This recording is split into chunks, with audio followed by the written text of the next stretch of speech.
very much for that.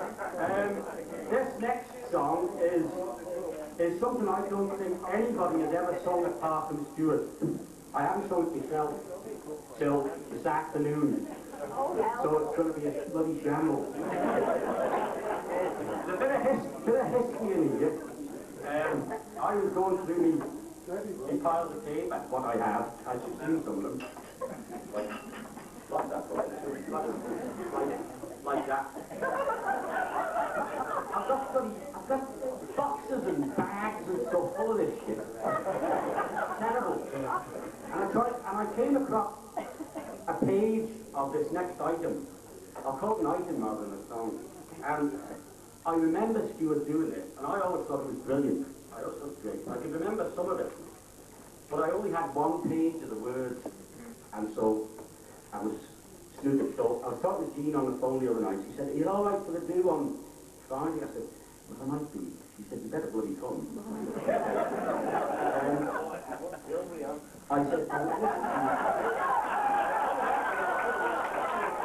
not somebody talking dirty. I'm not having that. I'm not going to play in a place that's full of people with dirty minds." So Jean said, "I'll have a look." And anyway, I managed to get hold of both sheets, beautifully typed out, just today. So it's a bit of it might be a bit of a balls up, but there's a bit of history in this, because it's one of those things. You know, some of you'll be old enough, but this song goes back to when the pubs only stayed open till 10 o'clock at night. Now, some of you remember, I'm going back now to the late 50s, possibly right around 1960, and it's a true story. Now, all the cyclists used to have their cycling racing season, which finished in September, and on the last day of September was the last night of late summer open, because in the summer they stayed open till either 10:30 or 11. I think it was 10:30. I think it was 10:30. And so you could have extra booze in the summer, but you weren't allowed it in the winter. And so on the last Saturday night in September, the cyclists used to get a coach trip organised and they'd go out on a day. And one of the trips was around the TT course, Pint to Pint. And that's what this story is called the Talk and Coach Trip Blues. There's one or two pubs featured in it, of course, which are no longer open.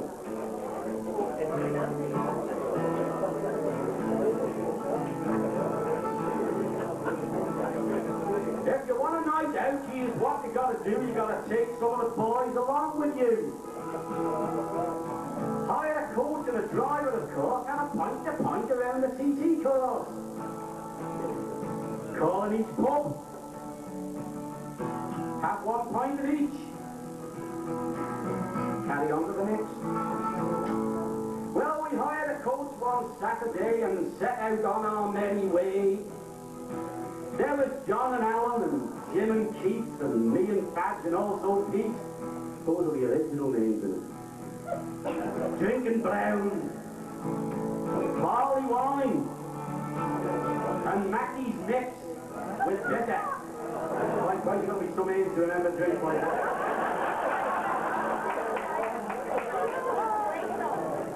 The John was John Killett, who I picked in Australia. Alan was Alan Cameron, who's definitely in Australia.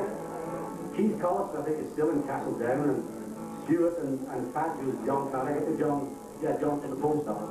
Dave Farragut, sorry. Dave Farragut from the post office.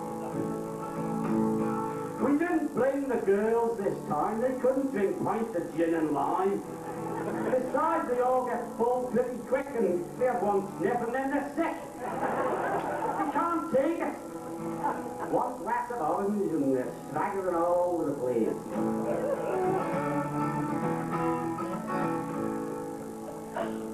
Well, the Quarter Bridge was our first stop. Union Mills in Monshore Hop. Then the Crosby next without the grouse. Then passed on to the halfway house.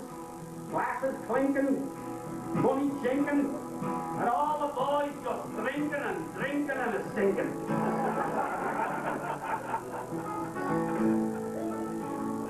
Well, the Highlander next and the Hawthorn too. Into each went the merry crew. As we came out, it started to rain, so we rushed down the road in the Balaclane, all pushing and shoving, trying to get out of the coach first. You'd have thought they'd just come in from the bloody desert.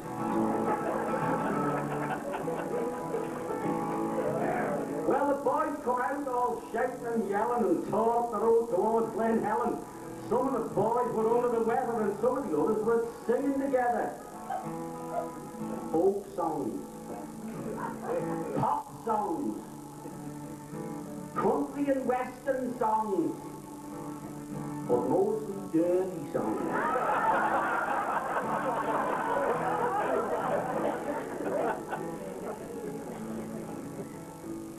Now up Craig Willie's, quick as an arrow, along Cronk Body and down the Garra. We hit an old lady riding a cycle as we pulled to a stop at the mouth of the Kirk Michael. Said she was in the road club. So we backed over her again.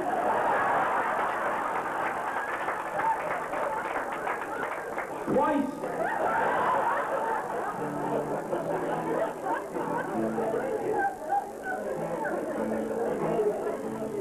Well, our next call was at the last. The humpback bridge made us take ass. That's terrible rhyme. We just done 60 round the curve and we needed a pint to steady our nerves. As you would. Teeth a chattering. Knees a knocking. Oh, what a shake is going on.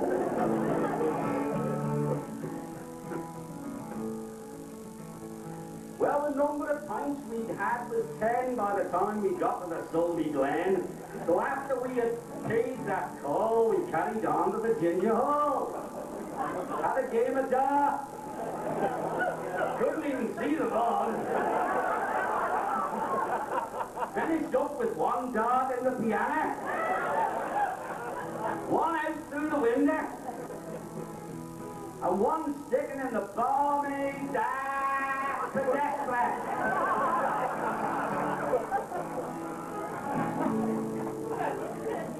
We made our way out past Ben Salmon, saw Uncle Arthur be poaching salmon. He was being chased by Constable Trickett, who slipped his tail and landed in a thicket. He soon got up though, he was all covered in thorns. That many thorns, he looked like a porcupine. Look how my guitar deal is in tune as John Little.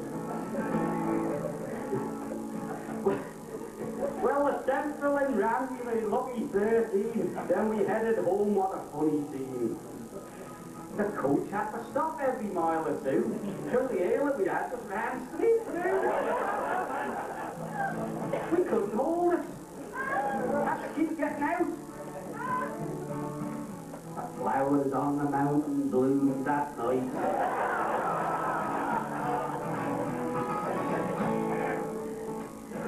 There was one more call at Craignabar. I didn't think we'd get that far. Because the air in the coach was getting thick and poor old Dave was being sick. Couldn't hold it. Couldn't take it. Not fit to take anywhere.